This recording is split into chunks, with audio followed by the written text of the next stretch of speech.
Assalamualaikum warahmatullahi wabarakatuh.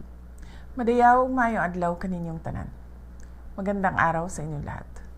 Today, the Philippines joins the global community in observance of the International Day of Remembrance and Tribute to the victims of terrorism.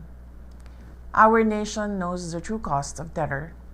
We speak about terrorism from the ground of its actual impact, from the communities long affected by local insurgencies and violent extremisms, across our islands to the urban centers and rural villages in Mindanao that have borne the brunt of bombings, extortion, and senseless violence.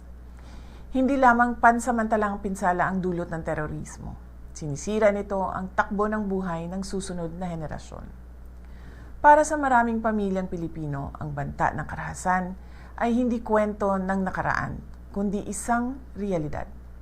Hindi natin pwedeng iasa na lamang sa kanila ang muling pagtatayo ng kinabukasan mula sa mga naiwang guho ng kaguluhan. We cannot build a culture of remembrance on monuments and moments of silence alone. True remembrance demands concrete action, an active commitment to justice, policy enforcement, and comprehensive rehabilitation.